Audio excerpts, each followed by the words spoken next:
Hello, everybody. How's everybody doing tonight? You look like a nice, trustworthy crowd. Can I let you in on a little secret? I love dick. I love it. As long as I'm wearing it and giving it to somebody else. I came out 33 years ago. Never been married, but I do have 3 kids. I have a 15-year-old named Wonka.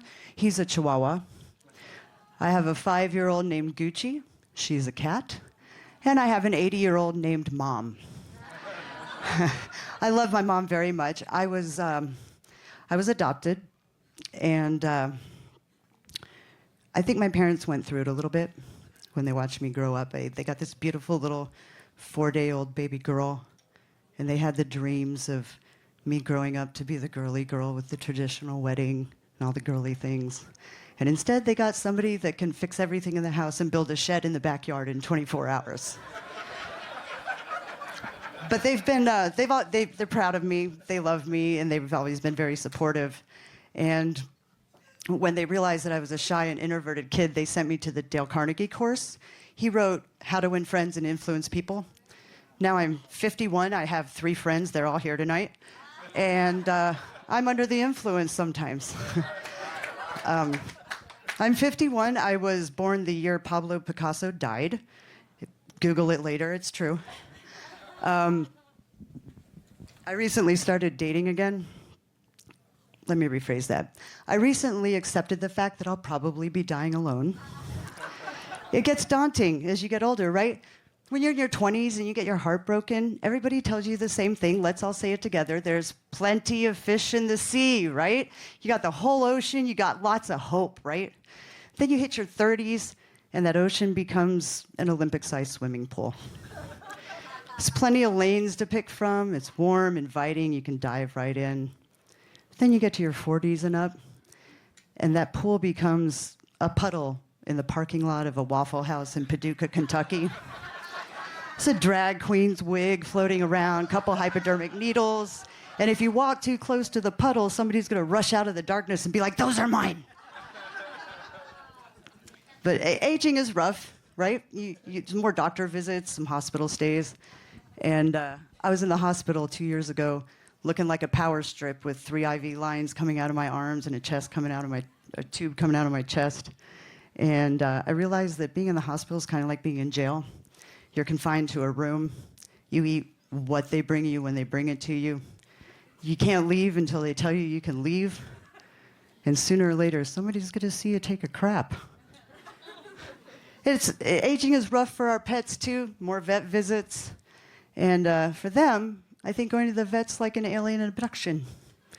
They get put in a shiny vehicle, taken to a strange place with tall, skinny creatures and bright lights. They get poked and prodded, something gets stuck up their butt. They get put back in that shiny vehicle, taken home, and 10 minutes later, they don't remember what happened. The fun part about doing drugs is that every once in a while, you get a good arrest story out of it.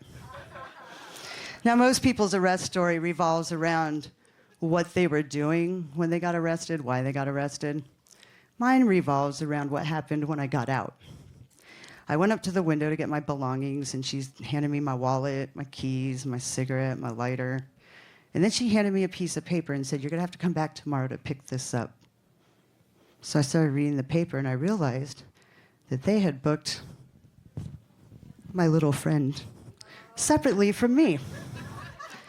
So a couple weeks later, when I was traveling to Alaska, I got pulled aside by TSA. And they said that the scanner showed an anomaly in my groin area.